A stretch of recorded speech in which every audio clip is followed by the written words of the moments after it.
Oke. Pertama, kita membahas mengenai pengertian munakahat itu sendiri, baik secara bahasa, istilah, maupun menurut undang-undang perkawinan. Nah, yang pertama, pengertian perkawinan dalam fikih munakahat. Nah, secara terminologi, kata al-nikah dan al-zawad dapat berarti al-damu wal al-zam'u, yang artinya bergabung atau berkumpul, al-wati atau bersetubuh, dan al-akad yaitu akad. Nah, sedangkan menurut terminologi atau menurut istilah, terdapat beberapa rumusan yang dikemukakan dalam kitab-kitab klasik, yaitu seperti hakikat utama dari suatu perkawinan, yakni memberikan kebolehan kepada pria maupun wanita untuk melakukan hubungan badan. Nah, kemudian yang kedua kita membahas mengenai pengertian perkawinan dalam undang-undang pernikahan. Dalam undang-undang perkawinan. Nah, di mana perkawinan itu sendiri adalah ikatan lahir dan batin antara seorang pria dengan seorang wanita sebagai suami, istri, dengan tujuan membentuk keluarga atau rumah tangga. Nah, yang bahagia dan kekal berdasarkan ketuhanan yang Maha Esa, yaitu terdapat dalam Undang-Undang Nomor 1 Tahun 1974 Pasal 1. Nah, kemudian setelah kita membahas mengenai pengertian munakahat itu sendiri atau pengertian perkawinan itu sendiri, kita akan membahas mengenai usia perkawinan. Nah, di sini usia perkawinan menurut ketentuan fikih munakahat dan undang-undang perkawinan. Nah, yang pertama, usia perkawinan menurut ketentuan fikih munakahat. Nah, dalam diskursus fikih munakahat tidak dikemukakan batas minimal usia perkawinannya. Bahkan, kitab-kitab fikih membolehkan perkawinan antara anak laki-laki dan anak perempuan yang masih kecil yang disebut dengan istilah zawad as-sigar.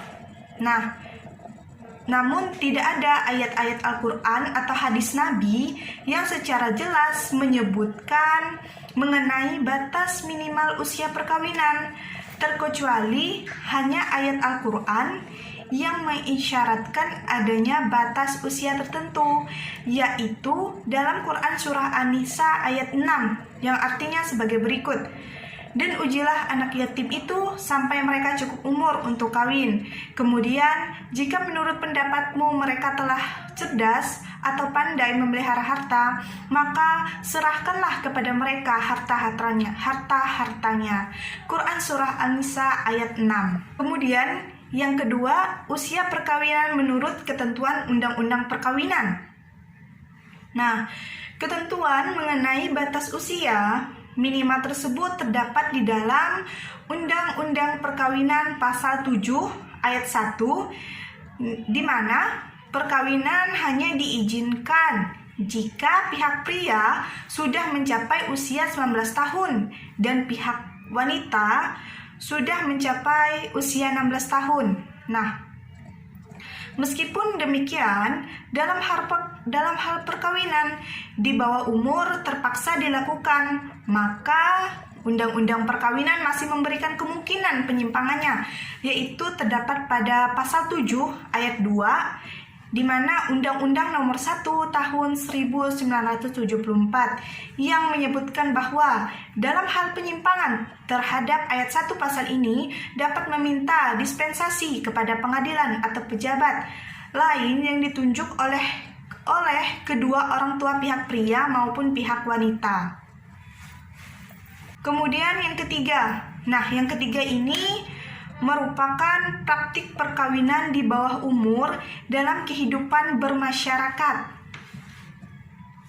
Nah, Undang-Undang Nomor 1 Tahun 1974 tentang perkawinan telah dinyatakan berlaku secara unifikasi. Namun, hukum perkawinan yang berlaku dalam kehidupan masyarakat masih bersifat pluralistik. Nah, fenomena tersebut merebak sampai ke seluruh Nusantara. di mana kasus pernikahan di bawah umur ini yang paling fenomenal dan kontroversial.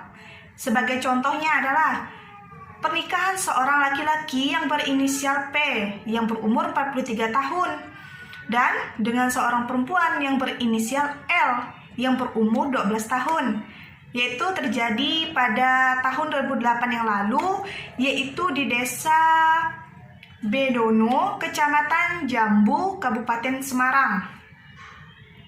Nah, kemudian Mutia Hatta ini menyatakan secara tegas bahwa si laki-laki yang berinisial P ini telah melanggar beberapa lapis undang-undang, yaitu dengan dia menikahi anak di bawah umur telah melanggar Undang-Undang Nomor 1 Tahun 1974. Kemudian kita masuk kepada resolusi terhadap legal gaps perkawinan di bawah umur menurut Fikih Munakahat dan Undang-Undang Perkawinan. Sebagai institusi memiliki kepentingan yang signifikasi atas keluarga, sebab keluarga sebagai satu satuan kelompok sosial terkecil memiliki peran penting dalam melakukan sosialisasi nilai-nilai yang ada dalam agama. Nah, sementara itu, negara sebagai institusi modern pun tidak bisa mengabaikan keluarga dalam mengatur dan menciptakan tertib warganya. Meskipun kepentingan negara ini tidak selalu sama dari pemerintahan satu ke pemerintahan yang lain. Nah, pada zaman Hindia Belanda, pemerintah Belanda berkepentingan untuk mengukuhkan pengaruh dan kekuasaan atas warga jajahan dengan cara mengatur mereka melalui serangkaian produk undang-undang, termasuk di dalam hukum perkawinan. Kemudian, politik hukum pemerintah Hindia Belanda dalam memberlakukan hukum perkawinan di Indonesia merupakan dia itu bersifat dualistis. Mengapa? Karena untuk golongan Eropa dan Timur Asing berlaku dalam Barat, sementara bagi golongan Bumi Putra berlaku di dalam hukum adat. Nah, dan pluralistis ini terjadi karena dalam hukum perdata Barat masing-masing terdapat aneka warna hukum. Nah, kemudian kondisi tersebut masih diwarisi oleh bangsa Indonesia sampai saat ini, bahkan sampai detik ini masih merajalela. Karena sekalipun bangsa Indonesia yang menginginkan adanya hukum perkawinan yang berlaku secara unifikasi agar dapat mengurangi GAP dan ketegangan antara tiga sistem. Antara nilai perkawinan yang diperkenalkan oleh negara yang berasal dari ajaran hukum Islam, hal ini dapat dilihat dari munculnya pro dan kontra dalam masyarakat, baik dari kalangan masyarakat, baik di kalangan masyarakat umum maupun dari kalangan anggota DPR. Nah, setelah melalui perdebatan yang hangat antara DPR dan tanggapan yang panas dari masyarakat Islam, akhirnya RUU perkawinan disetujui oleh DPR. Adapun hasil akhir yang disahkan oleh DPR menujui Undang-Undang Republik Indonesia Nomor 1 Tahun 1974 tentang perkawinan, yaitu terdiri dari 14 bab dibagi dalam 67 pasal yang dinyatakan berlaku efektif, yaitu sejak tanggal 1 Oktober 1975, yaitu dengan dikeluarkannya PP nomor 9 tahun 1975 tentang pelaksanaan Undang-Undang nomor 1 tahun 1974, yaitu tentang perkawinan. Nah, sebagai akibat dari adanya GAP, Undang-Undang Perkawinan tidak dapat berlaku secara efektif dalam kehidupan bermasyarakat karena masih banyak di antara mereka yang memandang pelanggaran terhadap Undang-Undang Perkawinan sebagai pelanggaran aturan. Nah, pemerintahan yang dipandang sebagai masalah formalitas dan tidak ada hubungannya dengan fikih.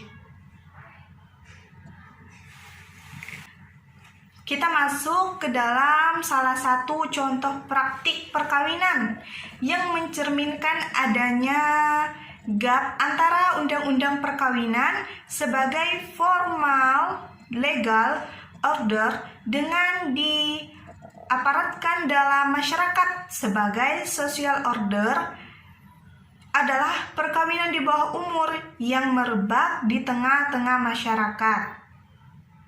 Dan masih banyak lagi dipraktikkan di masyarakat Indonesia, yaitu contohnya seperti di Kabupaten Bantul, misalnya sebelum tahun 2009, rata-rata permintaan dispensasi kawin itu di bawah umur hanya 1 atau 2 orang saja dalam per bulan.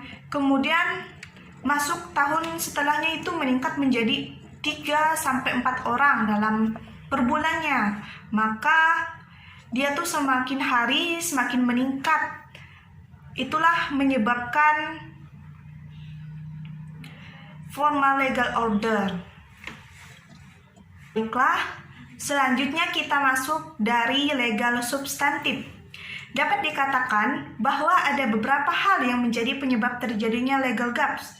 Yang pertama, norma hukum atau peraturan perundang-undang yang mengatur tentang siapa yang dimaksud dengan anak di bawah umur antara satu perundang-undangan dengan perundang-undangan yang lain, yaitu karena tidak koherensif. Kemudian yang kedua, ketentuan mengenai batas usia minimal kawin sebagaimana diatur dalam pasal 7 ayat 1 Undang-Undang Perkawinan tidak disertai dengan ancaman saksi terhadap pihak-pihak yang melanggarnya. Kemudian yang ketiga, yaitu ketentuan pasal 2 ayat 1 Undang-Undang Perkawinan yang menyebutkan bahwa perkawinan adalah sah apabila dilakukan menurut hukum masing-masing agama dan kepercayaannya.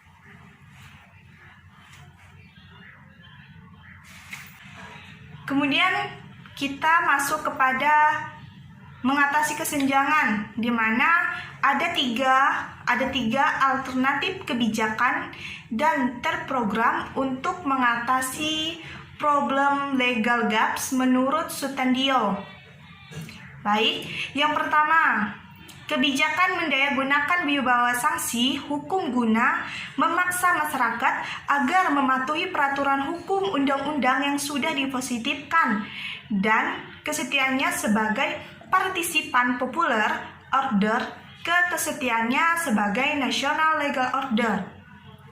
Yang kedua, langkah kebijakan yang dilakukan dengan melakukan penyuluhan dan membangkitkan kesadaran baru di masyarakat.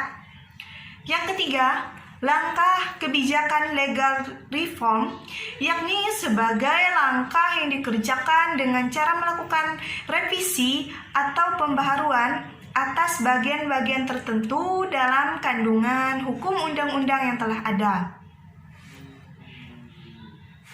Faktor yang menyebabkan terjadinya legal gaps antara ketentuan perkawinan di bawah umur dalam fikih munakahat dan undang-undang perkawinan dilihat dari segi hukum sebagai suatu sistem, yaitu ada 3 hal. Nah, yang pertama, dari segi legal substantif, ketentuan mengenai anak dalam peraturan perundang-undangan antara satu dengan yang lainnya tidak koherensif, sehingga mengakibatkan sering mendatangkan perbedaan persepsi dan sikap terhadap perkawinan yang dilakukan oleh mereka. Nah,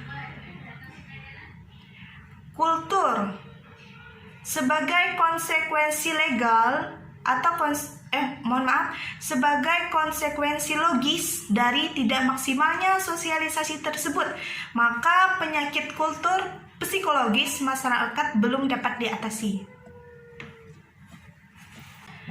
Meskipun aparat terkait pada umumnya sudah mempunyai komitmen tinggi terhadap pelaksanaan pasal 7 ayat 1 Undang-Undang Perkawinan, namun sosialisasi ketentuan tersebut kepada masyarakat kurang maksimal.